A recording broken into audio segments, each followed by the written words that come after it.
Selamat datang di Ngobis episode 2 bersama saya Anissa Adah. Ngobis adalah obrolan seputar bisnis yang akan bercerita soal proses, perjuangan, dan pilihan-pilihan untuk tidak menyerah demi mewujudkan sebuah visi. Dan kali ini saya sudah bersama Mbak Rahmi Wijayanti. Halo Mbak, selamat datang di Nisa. Ngobis. Gimana kabarnya? Alhamdulillah baik, sehat. Alhamdulillah.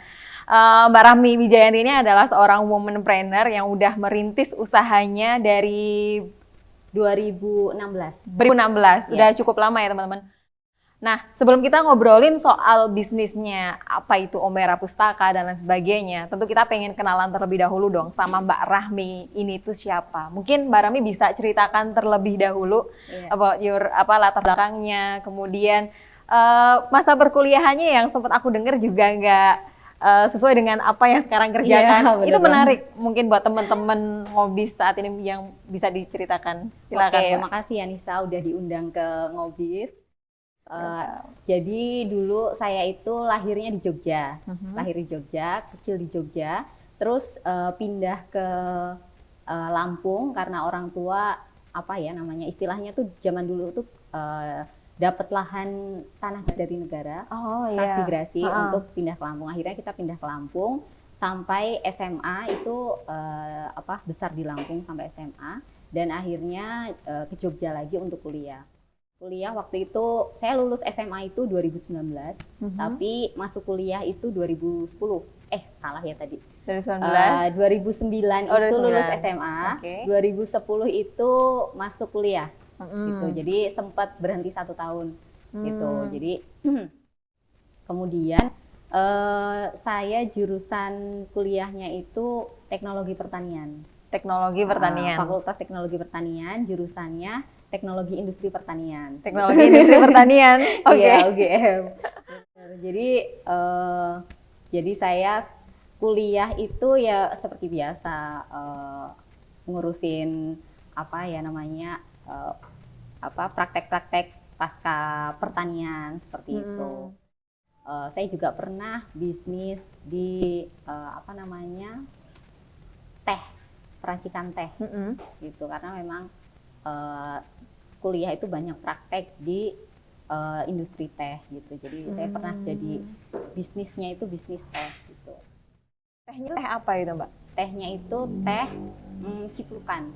Ciplukan, yang ciplukan. Banyak kita temuin di ini ya, seberang-seberang Sawah. jalan gitu ya, sawah gitu ya. Iya. Ini bisa jadi teh? Bisa jadi teh gitu. Jadi kita dulu sempat saya sama 2 teman saya itu didanai sama Dikti untuk lomba namanya PKM, Pekan Kreativitas Mahasiswa. Kemudian proposal kita lulus, tapi memang nggak sampai ke tingkat nasional. Jadi kita cukup didanai, tapi akhirnya kita bertiga itu beneran serius untuk jalanin bisnis itu gitu, sampai akhirnya lulus kuliah gitu. Sampai akhirnya lulus kuliah. Berarti ngerintis usaha itu dari semester 3 tuh. Dari semester 3? Aku semester 3 ngapain ya?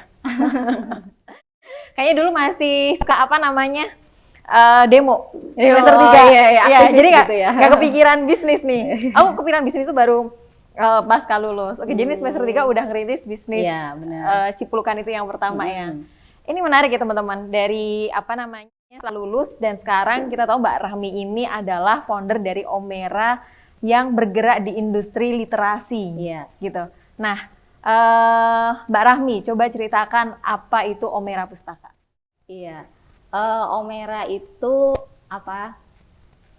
penerbitan buku yang akhirnya saya temukan itu di semester akhir kuliah. Gitu. Jadi semester 3 sampai akhir itu saya bisnis teh ciplukan. Terus sampai akhirnya saya menemukan bisnis lain, penerbitan buku gitu. Sebenarnya awal banget nerbitin buku itu iseng-iseng aja. Jadi ini saya bawa bukunya. Ini buku pertama yang saya terbitkan waktu itu. Oh iya. Siasah Kebangsaan. Siasah Kebangsaan. Ya, dulu namanya masih Penulis Muda. Gitu. Jadi saya bikin brandingnya itu namanya Penulis Muda.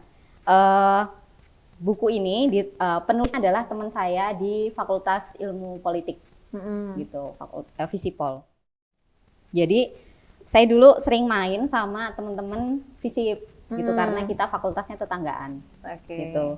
Nah, Kang Randi ini itu pinter banget dia. Jadi dia itu bisa kalau cerita-cerita ngobrol sama saya itu dia suka menganalisa Indonesia. Terus jadi dia membuat tulisan itu analisis 100 tahun Indonesia dari tahun 1928 sampai 2008. Gitu. Dan itu menurut saya gagasannya keren banget gitu. Dia bisa meramalkan demokrasi Indonesia, dia bisa meramalkan bagaimana situasi politik di Indonesia gitu. Dari gagasan-gagasannya itu akhirnya saya tertarik buat kenapa nggak dibukukan aja gitu. Dan dia waktu itu sih dia karena nggak kepikiran, karena dia fokus nulis, fokus dengan gagasannya, akhirnya ya udah sini saya terbitin gitu. Itu awal mula penerbitan buku yang saya garap. Sampai di tahun 2019, pertengahan 2019, posisinya saya udah pindah ke Banyumas. Itu saya ganti namanya jadi Omera Pustaka gitu. Kita bikin secara lebih profesional, kita bikin tim, bikin kantor, pokoknya udah jadi perusahaan. Iya, udah jadi perusahaan, udah legal, udah marketingnya udah bener-bener jalan gitu. Beda sama yang waktu mahasiswa dulu gitu. Ini buku pertama kejual berapa eksemplar ini? Ini kejual 500-an eksemplar. 500 Berarti yang memarketingkan juga dari penerbit ya? Iya. Jadi dulu yang ngerjain aku sendiri. Semuanya? Layouting, editor, desain cover, semuanya aku ngerjain sendiri. Luar biasa. Dan sekarang buku terakhir? Buku terakhir, kita sistemnya sekarang itu indie. Kalau ini dulu sistemnya mayor. Jadi semua yang modal itu semuanya yang ngurus itu penerbit gitu. Aku sendiri yang ngurus. Tapi sekarang sistemnya indie gitu. Jadi penulis itu hanya tinggal yang punya naskah itu tinggal kirim naskahnya ke kita. Nanti kita olah naskah itu jadi buku yang layak jual, layak terbit gitu. Layak dikomersilkan, kemudian mereka tinggal bayar sesuai dengan biaya paket penerbitan kita gitu. Iya. Jadi buat teman-teman nih yang pengen menulis tinggal bisa dimasukkan ke sini juga kayak gitu ya, buat diterbitkan. Iya. Oke Mbak, bicara soal bisnis gitu ya, saya beberapa kali ketemu sama teman-teman yang masih muda juga karena di sini ruang inkubator. Beberapa sebelum mereka memulai bisnis itu banyak sekali ketakutan, terutama ketakutan gagal ya dalam berbisnis kayak gitu loh. Sehingga mereka mengikuti seminar ke seminar yang lain, udah nonton YouTube-nya seorang entrepreneur pun juga nggak jalan-jalan kayak gitu. Nah, awal mula Mbak Rahmi merintis usaha ini, apa yang menjadi tetap yakin bahwasanya bisnis jalan, kemudian ada nggak sih ketakutan-ketakutan gitu dan cara menghandle ketakutan itu kayak gimana? Iya benar banget, pasti ada banyak banget ketakutan dan resiko yang dipikirkan gitu. Jadi kalau menurutku tuh bisnis tuh sama kayak perjalanan merefleksikan perjalanan hidup juga gitu loh. Nah, kayak akhirnya aku memilih untuk di penerbitan buku meskipun dulu bisnisnya itu adalah peracikan teh gitu ya. Itu kayak akhirnya menemukan diri sendiri, menemukan oh ternyata aku sukanya di sini. Oh ternyata aku ada yang aku nggak bisa, ada yang aku bisa, ada yang jadi potensi di dalam diriku. Jadi itu menemukan bisnis itu tuh benar-benar jodoh-jodohan. Gitu. Jadi meskipun aku merasa bahwa waktu itu aku jalanin teh itu banyak yang bilang itu sangat potensial, terus ikut beberapa lomba, udah beberapa kali menang juga gitu ya. Terus pokoknya banyak banget lah yang mendukung untuk bisnis teh itu gitu. Tapi ternyata aku merasa kalau itu tuh nggak jodoh dan itu bukan potensiku, bukan potensiku ternyata gitu. Jadi banyak refleksi yang aku dapatkan ya ketika aku memutuskan untuk akhirnya jalanin lagi penerbitan buku itu. Yaitu karena kayaknya memang dari kecil aku suka dengan kertas-kertas, suka dengan dunia informasi gitu, suka dengan literasi kayak gitu. Jadi kayaknya ini nih pekerjaan yang akhirnya bisa bikin aku tuh begadang, Mm-mm. capek, Iya, kelelahan, iya, iya. tapi akhirnya nggak bisa menghentikan aku gitu.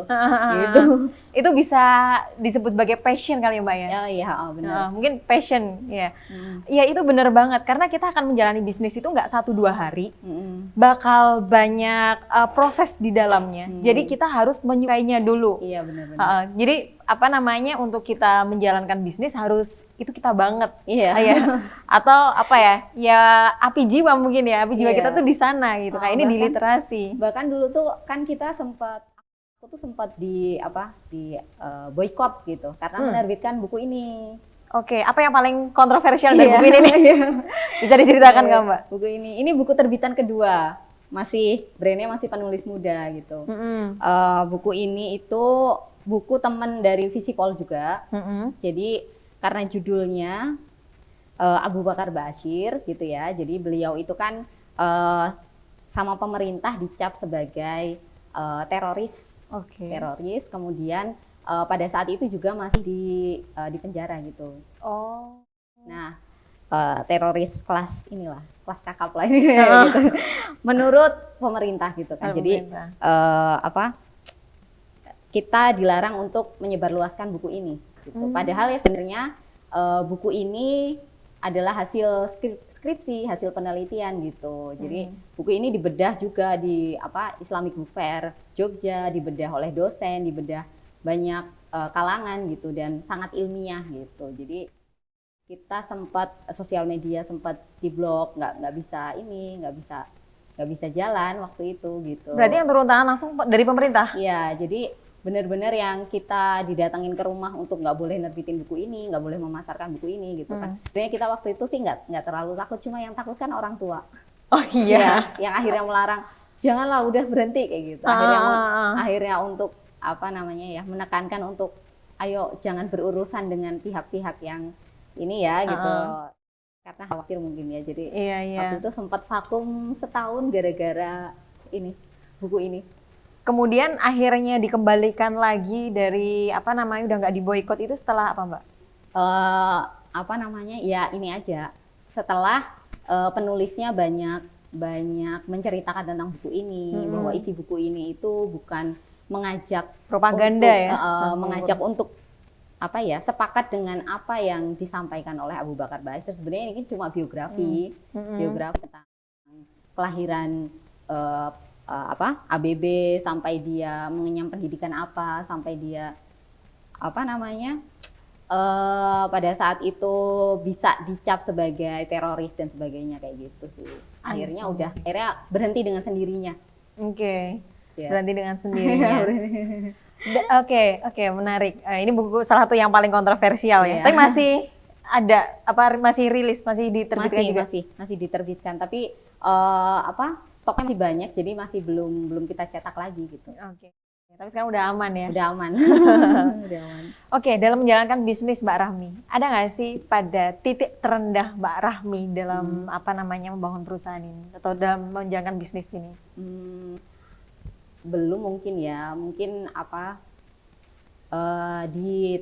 pada saat pandemi kemarin ini, awal pandemi itu kita sempat putus asa juga sama usaha-usaha yang lain. Ini gimana ya, apakah usaha kita masih lanjut apa enggak ya, kayak gitu, dengan melihat situasi ekonomi Indonesia pada saat ini kan. Terus tapi justru di awal mula pandemi itu justru jadi titik dari kebangkitan Omera. Titik kebangkitan justru? Iya, justru ke titik kebangkitan Omera. Justru malah agak jadi rezeki gitu ya. Jadinya jatuhnya jadi kayak rezeki buat Omera karena banyak orang yang akhirnya menuangkan kegelisahan, menuangkan depresi, stresnya sama pandemi itu ke tulisan. Semacam healing jadinya. Iya, jadi semacam healing kayak gitu. Healing memori menjadi sebuah tulisan. Narasinya mungkin kayak gitu ya? Iya, healing. benar-benar. Oke. Menarik ini ya. Di kala pandemi banyak ekonomi yang lesu, tapi justru Omera itu mengalami titik bangkit, titik menemukan kebangkitannya. Iya, jadi kita rekrut karyawan banyak itu justru pas pandemi. Oh gitu. Iya, jadi iya menarik. Bersyukur juga Juga dengan bersyukur. dengan kondisi ini. Iya, di balik memang di balik musibah pasti ada hikmah ya. Ya, nyatanya seperti ini, ada yang naik daun beberapa usaha di kala pandemi. Iya. Beberapa orang mengalami banyak waktu di rumah, mungkin di PHK, kemudian banyak yang di rumah aja kan tentu aja bosan ya. Iya. Bayangkan 2 tahun kayak mahasiswa aja dikurung di rumah, pasti kan banyak kegelisahan di mereka kan. Apalagi di sosial media mereka dibandingkan satu sama lain, dan itu dengan kecepatan yang yang sangat cepat ya. Kalau dulu kan kita nggak dibandingkan, saya nggak tahu orang Jakarta misalnya, ya nggak tahu ngapain juga bandingin gue sama orang Jakarta gitu kan. Tapi kan sekarang di adanya Instagram, Facebook ya, ngelihatnya mereka kan, mau nggak mau mereka di usia kayak gue udah maju banget ya. Kalau aku masih rebahan aja ya. Nah, mulai tuh overthinking. Iya. Pas pandemi kan akhirnya orang di rumah aja, kehidupannya ya cuma sosial media gitu kan. Ya akhirnya punya wadah untuk menyalurkan tulisannya itu gitu. Jadi mendingan diterbitin aja gitu, berkarya gitu. Jadi kita memang kampanyenya waktu itu ayo berkarya pada saat pandemi gitu. Ayo berkarya di saat pandemi. Iya. Dan di pandemi itu menjadi salah satu titik restart bersama nggak sih Mbak? Untuk akhirnya baik yang gede ataupun yang kecil itu punya kesempatan yang sama untuk kita tuh memulai. Iya benar. Gitu. Karena yang gede juga udah gulung tikar, kemudian kita ini adalah titik yang cukup equal. Ya nggak equal banget sebenarnya, karena kan preferensi modal sosial juga beda-beda ya. Cukup equal kemudian untuk kita mulai maju ke depan. Benar. Oke. Selanjutnya apa yang menjadi ketakutan dari Mbak Rahmi ini? Nih ya, jujur aja nih ketakutan dia. Ketakutan apa Susah nih? juga dia. Tapi ya jujur aja nih, beberapa hari ini itu Omera cukup disorot penerbit sebagai penerbit yang cukup jadi pesaing gitu untuk penerbit lain di Banyumas. Gitu. Jadi saya sempat kepikiran gimana ya, maksudnya apakah dalam persaingan ini tuh saya harus mempertahankan usaha ini dengan cara apa gitu ya. Tapi setelah saya renungkan lagi gitu ya, banyak hal yang kayaknya memang saya harus berani untuk membuka diri gitu, membuka diri dengan sesama penerbit. Gitu. Jadi banyak penerbit baru bermunculan kan di Banyumas, di nasional juga banyak penerbit bermunculan. Nah, yang saya pikirkan akhirnya kayaknya Omera akan terbuka dengan teknologi yang selama ini digunakan oleh Omera, kayak dapurnya Omera itu kemungkinan akan kita buka gitu. Justru itu yang akan kita buka gitu, karena akhirnya kita membuka kolaborasi, kita membuka yang mau belajar sini gitu. Tadinya itu jadi sesuatu yang menakutkan buat saya, karena aduh Omera nanti saingnya banyak nih gitu, karena tadinya kan di bisnis penerbitan itu kan jadi bisnis yang masih jarang banget gitu loh. Nah sekarang kan udah bermunculan banyak, itu tuh jadi salah satu kegelisahan buat saya, ketakutan. Takut banyak pesaingnya, takut dicontek idenya, kayak gitu-gitu ya. Iya. Tapi akhirnya saya setelah dipikir-pikir kayaknya akan lebih memantik saya untuk punya ide lain, membuat sesuatu yang lain di penerbitan ini gitu, di bisnis penerbitan ini gitu. Semakin tertantang dalam hal positif ya. Iya benar. Iya menarik. Kalau nggak ada kompetitornya mungkin kita akan terjebak di zona nyaman, kan sulit berkembang. Tapi kalau ada pesaingnya itu, gimana caranya lebih inovatif lagi nih, value apa lagi yang perlu dikembangin dan lain sebagainya ya. Tapi jujur Mbak, kalau aku memang dalam bisnis ini kan dari 2018an gitu kan, aku tuh orang yang nggak pernah takut sama ide.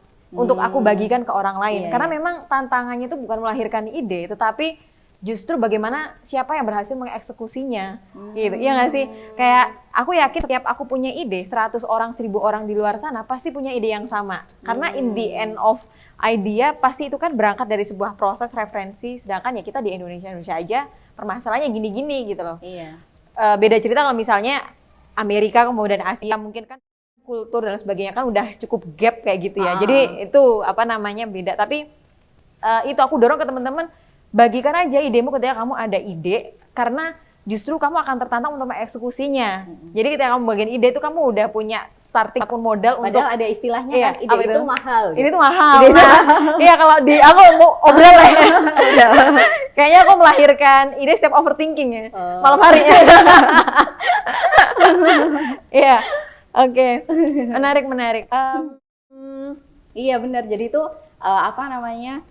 Awalnya itu jadi ketakutan gitu. Aku kan juga orang yang suka memproduksi ide gitu. Jadi dan aku merasa dulu tuh kayaknya aku pelit banget nih sama ide nih. Jadi aku tuh takut untuk membagikan ide nanti. Pertama takutnya itu ideku ini tidak dieksekusi dengan baik ketika aku menceritakan ke orang lain. Gitu. Misal, kalaupun itu dieksekusi oleh orang lain, itu kok kayaknya aku masih terlalu sombong untuk dia tuh bisa melakukan ide. Iya paham. Ya. Terus yang kedua apa namanya persaingan itu tadi gitu. Jadi aku masih yang takut pelit kayak gitu ya. Tapi kayaknya memang semakin kesini bisnis juga akhirnya mendewasakan ini ya. Iya benar. Jadi memang pengaruh banget kok menjalankan bisnis dengan apa perkembangan kepribadian kita gitu.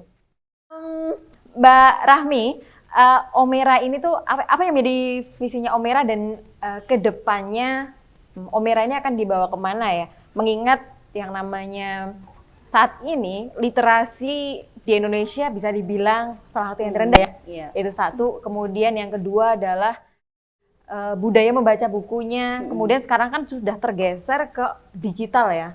Orang scrolling apa namanya ya baca informasi, kita baca buku ke kayak apa namanya salah satu penerbit terbesar di Indonesia juga sudah masuk di ada aplikasinya sendiri kayak gitu. Apa yang menjadi visi kedepannya Omera nih? Iya sih. Sejak awal aku bikin Omera ini itu gagasan dari lubuk hati yang paling dalam itu sebenarnya sederhana. Literasi itu kan kita bicara bukan cuma soal budaya membaca dan budaya menulis gitu ya, tapi juga gimana caranya biar seseorang itu bisa bernalar. Bisa apa ya namanya apa yang dia pikirkan itu bisa apa sampai ke dirinya kayak gitu loh, jadi benar-benar reflektif gitu. Nah nalar itu sih yang akhirnya jadi semangatku untuk bikin Omera, untuk membuat apa ngajak orang lain semangat buat menulis itu kampanyenya adalah mengungkapkan perasaan, mengungkapkan gagasan gitu. Sebisa mungkin apa yang ada di pikiran, apa yang ada di otak gitu, itu tuh tertulis dengan narasi yang jelas, dengan deskripsi yang runtut seperti itu. Jadi itu benar-benar membangun nalar gitu. Jadi visinya Omera itu kan secara apa? Secara redaksi itu menyebarluaskan inspirasi. Karena menurutku setiap orang itu pasti punya gagasan, setiap orang pasti punya ide. Gimana caranya biar gagasan dan ide itu tuh benar-benar tertuangkan secara enak gitu ya, secara real melalui karya gitu. Gitu sih. Kalau secara apa namanya visi ke depan lagi mungkin kita bisa, aku sih berharap Omera nggak cuma jadi penerbit indie gitu, tapi kita bisa mendanai penulis-penulis yang memang potensial gitu untuk kita bisa jadi penerbit mayor gitu.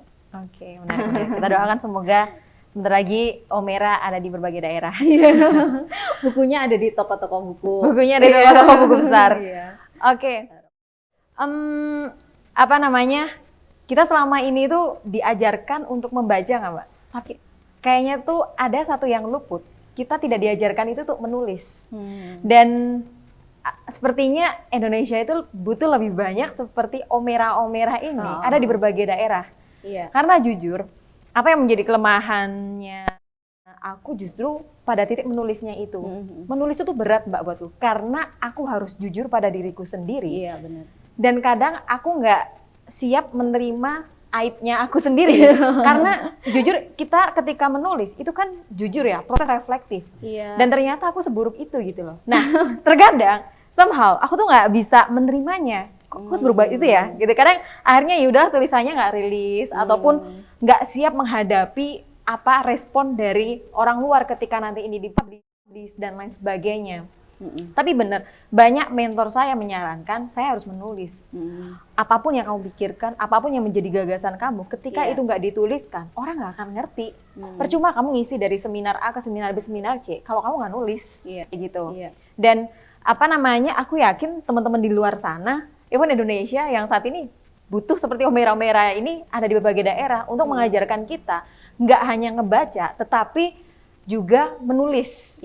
Pentingnya menulis untuk era-era saat ini soal proses menalar, proses healing dan lain sebagainya. Iya, karena gini nggak sih, apa namanya, kalau nulis itu kan nggak cuma nulis misalkan karena banyak buku novel gitu ya, banyak buku fiksi. Jadi kita tuh nggak hanya nulis buku fiksi, nggak hanya nulis buku-buku ilmiah gitu. Tapi kita bisa juga nulis apapun yang kita pikirkan gitu, kayak misalkan nulis surat, nulis proposal, nulis puisi, bahkan mungkin yang suka musik kan juga bisa nulis lagu gitu kan. Jadi memang budaya menulis itu masih susah dilakukan karena memang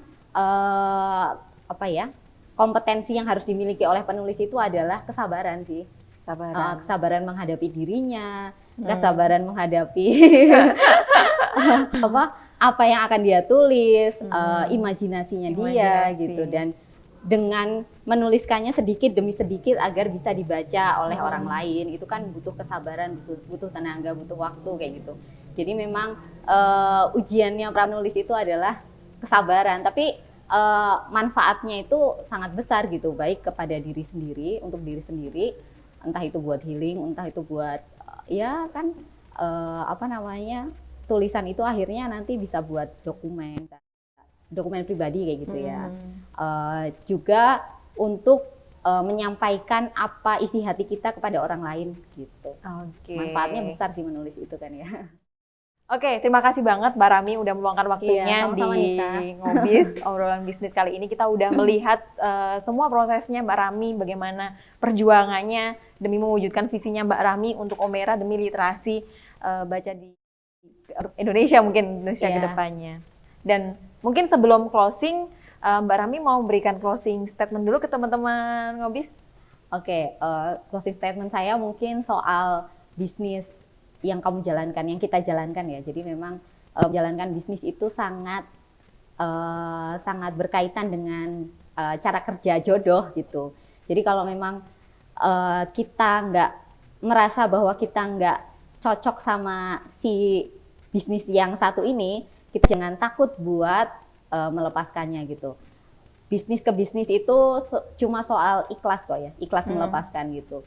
Jadi selamat mencari jodoh bisnismu gitu. Kalau menurut saya ya itu akan jadi jalan kamu ke depan lah.